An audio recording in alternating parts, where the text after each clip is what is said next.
حامدا ومصليا ومسلما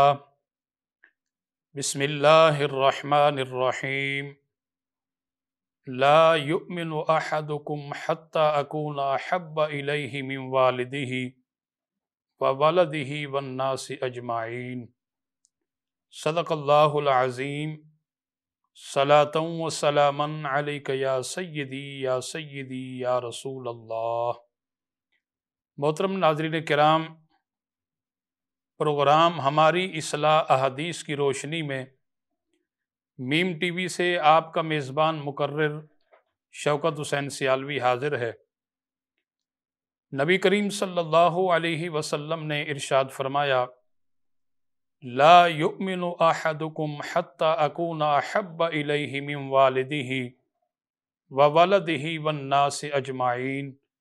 اس وقت تک کوئی مومن نہیں ہو سکتا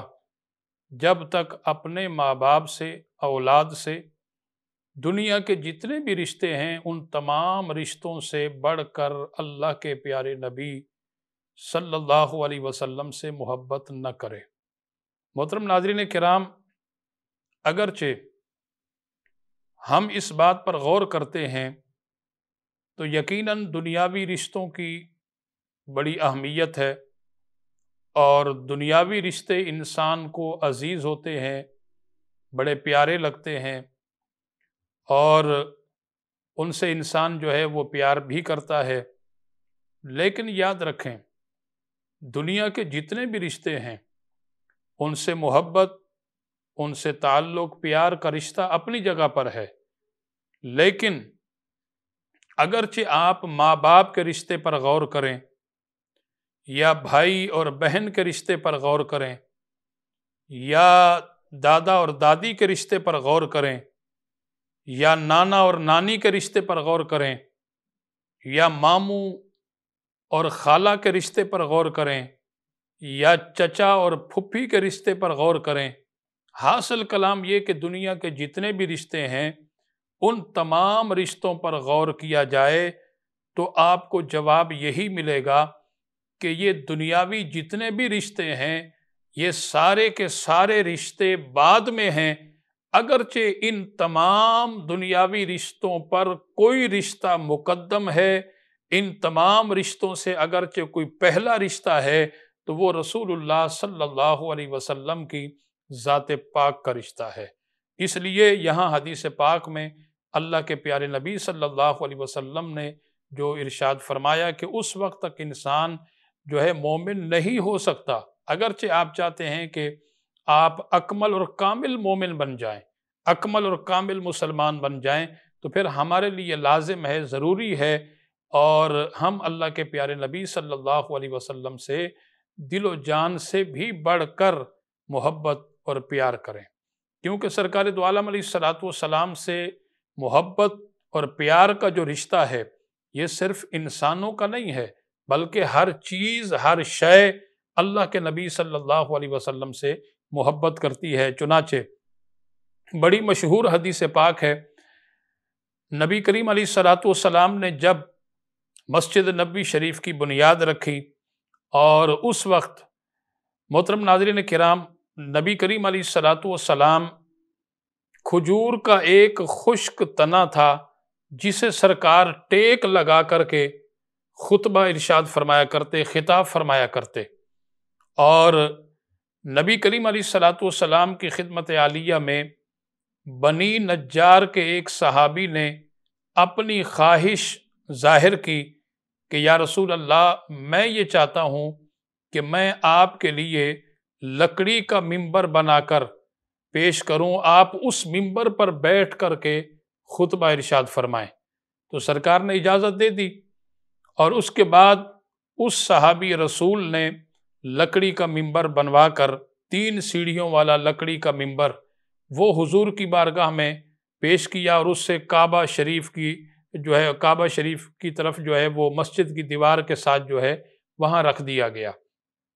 اب نبی کریم علیہ السلام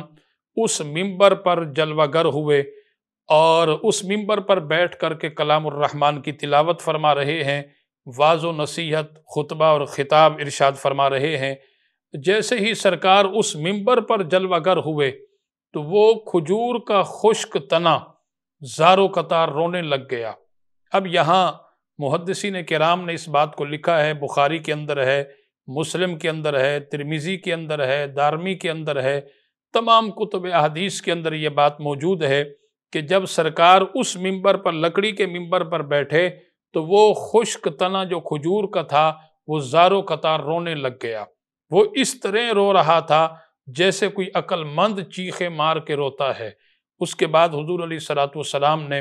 اپنے کلام کو موقوف کر دیا اور منبر سے نیچے تشریف لائے، اور اس کے بعد اس لکڑی کے، اس کھجور کے خشک تنے کو سرکار نے اپنے سینے سے لگا لیا اور ارشاد فرمایا، یقیناً اس تنے نے کہا ہوگا حضور کی بارگاہ میں کہ یا رسول اللہ، حضور نے پوچھا ہوگا کہ کیوں رو رہے ہو، رونے کی وجہ کیا ہے؟ تو اس نے کہا ہوگا کہ یا رسول اللہ، آخر مجھ سے کون سی ایسی خطا ہو گئی، کون سی ایسی غلطی ہو گئی؟ پہلے تو آپ مجھے ٹیک لگا کر کے خطبہ خطاب فرمایا کرتے، آج آپ نے مجھے چھوڑ دیا اور منبر پر آپ جلوہ گر ہو گئے، حالانکہ وہ حضور کے سامنے تھا۔ علماء فرماتے ہیں کہ چند غز، میرا خیال ہے 3 غز کے مشکل سے جو ہے وہ فاصلے پر تھا، 3 غز یا 4 غز کے فاصلے پر ہوگا، اور حضور کے سامنے تھا، حضور کا دیدار بھی کر رہا ہے، لیکن اس کے باوجود وہ زارو قطار رو رہا ہے۔ تو سرکار دو عالم علیہ الصلوۃ والسلام نے ارشاد فرمایا کہ اے کھجور کے خشک تنے، میں تیرے سامنے 2 باتوں کو رکھتا ہوں، اگرچہ تو چاہے تو میں تجھے جنت کے اندر بو دوں، جنتی تیرا پھل کھائیں، اور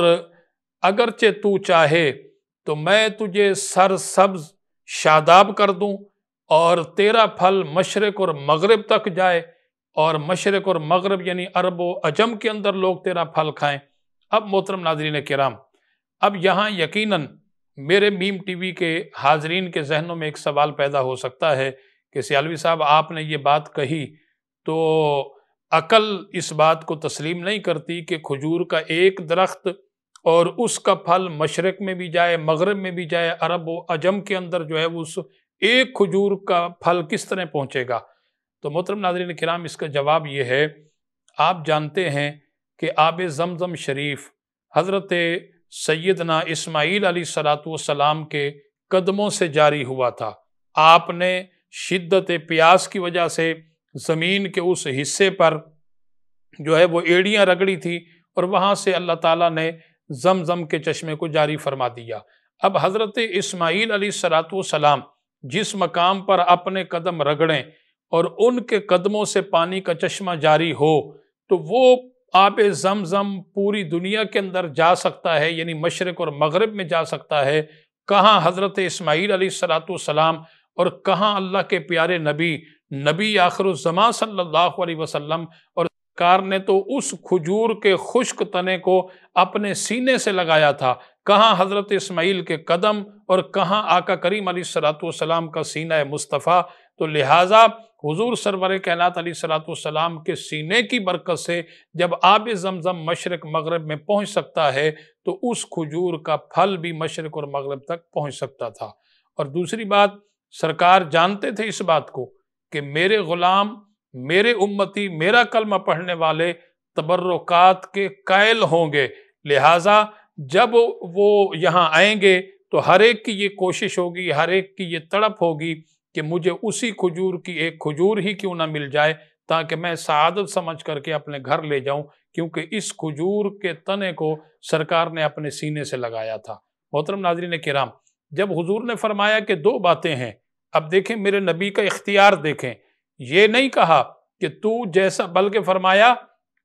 کہ تیرے سامنے 2 باتیں ہیں، اب تو جیسا چاہے۔ یہ نہیں کہا کہ میں یہ چاہ رہا ہوں کہ میں تجھے جو ہے سرسبز اور شاداب کر دوں، نہیں، بلکہ فرمایا جیسے تو چاہے تو جنت میں تجھے بو دوں، تو چاہے تو تجھے سرسبز شاداب کر دوں تاکہ تیرا پھل مشرق اور مغرب میں جائے۔ اب دیکھیں یہ حضور کا کتنا بڑا اختیار ہے۔ اس کے بعد اس کھجور کے تنے نے حضور کی بارگاہ میں عرض کی کہ یا رسول اللہ، مجھے جنت میں بو دیا جائے۔ اس کے بعد حضور نے اس کھجور کے جو ہے وہ درخت کو کٹوایا اور اپنے منبر کے پاس قدموں کے نیچے جو ہے اسے دفن کروا دیا گیا۔ اور آپ جانتے ہیں کہ سرکار صلی اللہ علیہ وسلم کا فرمان ہے، ما بین بیتی و ممبری روضۃ من ریاض الجنہ، کہ میرے گھر اور میرے ممبر کے درمیان جو زمین کا ٹکڑا ہے یہ جنت کے باغوں میں سے ایک باغ ہے، جنت کی زمین میں سے ایک زمین ہے، جنت کے ٹکڑوں میں سے ایک ٹکڑا ہے۔ تو محترم ناظرین کرام، یعنی وہ درخت، وہ کھجور کا خشک تنا، انسان تو انسان، وہ بھی اللہ کے پیارے نبی صلی اللہ علیہ وسلم کے عشق میں، محبت میں رویا کرتا تھا۔ اسی طرح ایک اور حدیث پاک میں آپ کی سماعت کی نظر کروں، صحابی رسول ہیں حضرت عبداللہ بن عمر، ان کا یہ طریقہ مبارک تھا کہ وہ اپنے پاس قلم اور کاغذ رکھتے تھے۔ اور یہ کیوں رکھتے تھے؟ نبی کریم صلی اللہ علیہ وسلم کی ہر ادا کو وہ نوٹ کیا کرتے۔ سرکار صلی اللہ علیہ وسلم بیٹھے ہیں تو سرکار کے بیٹھنے کا انداز کیا ہے، حضور اگرچہ لیٹے ہیں تو لیٹنے کا انداز کیا ہے، حضور اگرچہ کھڑے ہوتے ہیں تو کھڑے ہونے کا کیا انداز ہے، حضور اگرچہ چلتے ہیں تو چلنے کا کیا انداز ہے، سرکار اگرچہ کلام فرماتے ہیں تو کلام فرمانے کا کیا انداز ہے، حضور کسی کو نصیحت کرتے ہیں تو نصیحت کرنے کا کیا انداز ہے، سرکار کسی کو جو ہے وہ کسی بات سے منع کرتے ہیں تو منع کرنے کا کیا انداز ہے، وغیرہ وغیرہ۔ تو یہ حضرت عبداللہ بن عمر کا یہ طریقہ مبارک تھا کہ وہ حضور صلی اللہ علیہ وسلم کی ہر بات کو تحریر کیا کرتے تھے، ہر بات کو وہ نوٹ کیا کرتے تھے۔ اور جب کفار نے دیکھا کہ حضرت عبداللہ کے پاس قلم بھی ہے، کاغذ بھی ہے، تو انہوں نے کہا کہ اے عبداللہ، یہ قلم اور کاغذ کس لیے ہے آپ کے پاس؟ تو حضرت عبداللہ نے کہا کہ یہ اس لیے ہے کہ میں اپنے پیارے نبی صلی اللہ علیہ وسلم کی اداؤں کو تحریر کرتا ہوں، نوٹ کرتا ہوں، حضور کی ہر بات کو میں لکھتا ہوں۔ تو ان کافروں نے کہا انہو بشر، وہ تو بشر ہے۔ تو حضرت عبداللہ بن عمر نے کہا کہ مجھے پتہ ہے کہ وہ بشر ہیں، میں ان کی بشریت کو بھی مانتا ہوں، ایسی بات نہیں ہے، لیکن تم یہ بتاؤ کہ تم کیا کہنا چاہتے ہو؟ تو ان کافروں نے کہا کہ دراصل بات یہ ہے کہ جو بشر ہوتا ہے وہ کبھی خوشی میں ہوتا ہے، کبھی غصے میں ہوتا ہے، تو لہٰذا وہ کبھی غصے میں بھی غلط بات کر سکتا ہے، کبھی خوشی میں بھی غلط بات کر سکتا ہے۔ تو ہمارا مقصد کہنے کا یہ ہے کہ تم صرف دین کی بات لکھا کرو، ہر بات حضور کی نہیں لکھا کرو۔ اب محترم ناظرین کرام، وہ صحابی رسول تھے، اور اس کے بعد جب کافروں نے یہ اعتراض کیا تو صحابی رسول حضرت عبداللہ بن عمر دربار رسالت مآب صلی اللہ علیہ وسلم میں حاضر ہو گئے، اور حضور کی بارگاہ میں حاضر ہو کر کے عرض کی کہ یا رسول اللہ، میں آپ کی ہر ادا کو تحریر کرتا ہوں، میرا یہ ایک معمول ہے، روز کی میری روٹین ہے، لیکن کافروں نے آج جو ہے مجھ پر یہ سوال کیا کہ اے عبداللہ، تم حضور کی ہر بات کو تحریر نہ کیا کرو، انہو بشرن، وہ بشر ہیں، لہٰذا وہ غلط بات بھی کر سکتے ہیں، اس لیے تم صرف دین کی بات لکھا کرو۔ تو سرکار صلی اللہ علیہ وسلم نے ارشاد فرمایا کہ اے میرے غلام، اکتب یا عبداللہ، فرمایا کہ لکھو تم، سرکار نے فرمایا لکھو تم، اور ساتھ ہی فرمایا کہ مجھے رب ذوالجلال کی قسم ہے جس کے قبضہ قدرت میں میری جان ہے، میری زبان سے حق کے سوا کوئی غلط بات نکلتی ہی نہیں ہے۔ اور سرکار نے 100% کفار کے اس اعتراض کو دفن کر دیا اور کفار کے اس اعتراض کا رد کر دیا، فرمایا کہ وہ جھوٹے ہیں، وہ جھوٹ بول رہے ہیں، میری زبان سے حق کے سوا کوئی بات نکلتی ہی نہیں ہے۔ محترم ناظرین کرام، آپ جانتے ہیں کہ حضور تو رحمت ہی رحمت ہیں، اور اللہ تعالیٰ نے ہمارے نبی کو رحمت بنا کر، سارے عالمین جہانوں کے لیے رحمت بنا کر کے بھیجا۔ اور پھر جس وقت حضور تشریف لائے، یعنی آقا کریم علیہ السلام کی ولادت ہوئی، تو صبح صادق کے وقت، کیونکہ وہ وقت ہی ایسا ہے کہ جس میں اللہ کی رحمتوں کا نزول ہوتا ہے۔ علامہ عبدالعزیز جو غوث الوقت تھے، اور جنہیں اللہ رب العالمین نے علم لدنی عطا کیا تھا، بظاہر کسی سے پڑھا نہیں، بڑے بڑے محدث رئیس آپ کے پاس تشفی اور تسلی کے لیے حاضر ہوتے تھے۔ علامہ عبدالعزیز فرماتے ہیں یہ جو صبح صادق کا وقت ہے یہ برکتوں والا کیوں ہے، یعنی اس میں اللہ نے اپنی برکتوں کو اس وقت میں کیوں نازل فرماتا ہے؟ اس لیے فرمایا کہ یہ ولادت مصطفیٰ کا وقت ہے، اور روز ازل سے ہی اللہ نے اس وقت کو برکت والا بنایا تھا، اس لیے کہ اللہ کو پتہ تھا کہ میں نے اپنے نبی کی ولادت اس وقت میں کرنی ہے، اس لیے صبح صادق کا وقت برکتوں والا وقت ہے۔ اللہ تعالی ہم سب کو نبی پاک صلی اللہ علیہ وسلم سے سچی محبت عطا فرمائے اور اللہ سرکار کی سچی غلامی عطا فرمائے۔ کل تک اپنے میزبان مقرر شوکت حسین سیالوی کو اجازت دیجیے۔ والسلام علیکم ورحمۃ اللہ وبرکاتہ۔